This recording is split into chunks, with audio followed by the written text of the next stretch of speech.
Assalamualaikum dan salam sejahtera kepada rakan-rakan trader di luar sana. Kami dari tim Nusantara Global Network yang menyediakan servis payment agent pelbagai broker akan berkongsi analisa teknikal Nasdaq dan juga Dow Jones. Okay, sebelum tu, uh, kawan-kawan boleh follow semua platform media rasmi Nusantara Global Network untuk mengetahui update terkini berkenaan dengan kontes, promosi bonus dan juga rebate sehingga 35 USD per. So, kita terus kepada chart hari ini 19 hari bulan 12 tahun 2025. Hari ini hari Jumaat, hari terakhir dagangan untuk minggu ini dan kalau kita tengok pergerakan harga, kalau kita nak recap balik okey, ini adalah Nasdaq. Ini adalah time frame 1 jam. So kalau bercakap berkenaan dengan Nasdaq, kepada sesiapa yang masih belum tahu, yang masih uh, baru lagi, apa itu Nasdaq? Nasdaq merupakan saham-saham teknologi, ibu kepada saham teknologi yang ada di US. Dia compile, dia gabungkan menjadi satu. Sebagai contoh, company yang ada di bawah Nasdaq adalah Microsoft, Nvidia, Apple. So itu adalah saham-saham teknologi yang ada di bawah Nasdaq. Okay.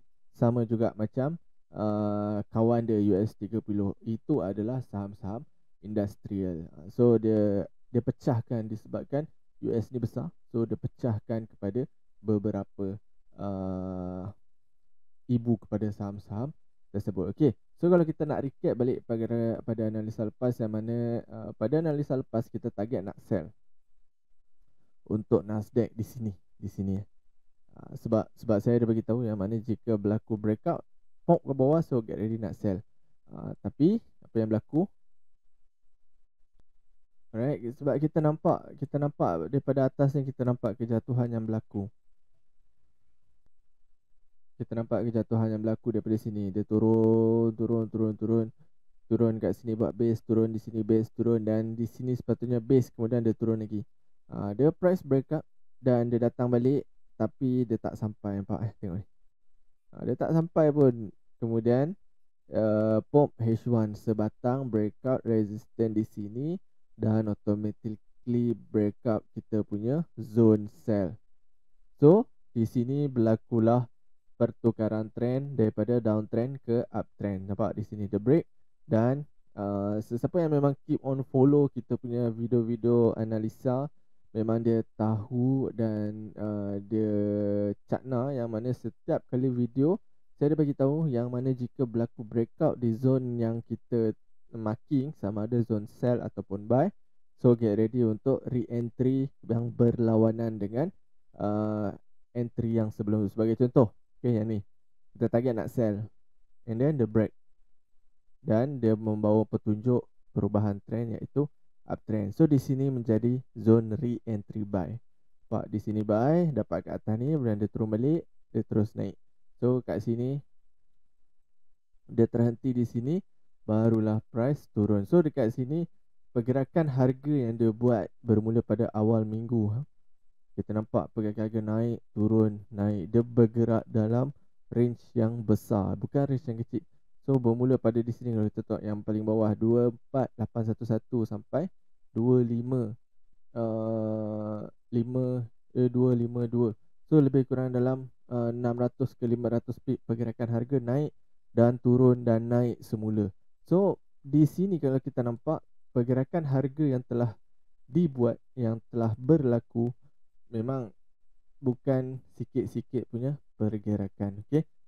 So untuk hari ini, sebelum market close, di mana target untuk kita nak entry di sini? Sini zone yang terdekat untuk kita nak entry. Sini right, di sini ada base. So kita target nak buy.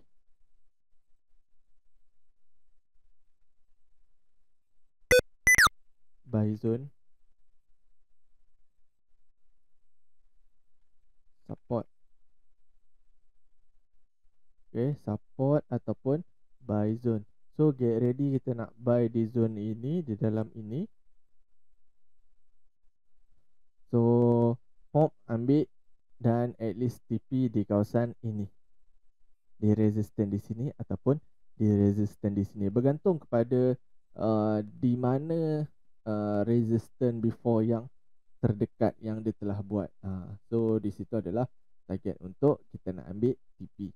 Cumanya kena keep on monitor bila dah ada entry tu, pastikan yang korang manage korang punya lot entry tu. Korang punya entry tu korang kena manage, korang kena keep on monitor di time frame yang lebih kecil. Adakah ia menghasilkan ataupun ia membentuk structure uptrend ataupun sebaliknya. Okay, and then kita nak tengok di US30 pula. So di US30 apa yang berlaku? Kalau kita tengok target kita yang dah marking, memang kita nak cari entry sell di sini ya. So di sini ada resistance zone yang mana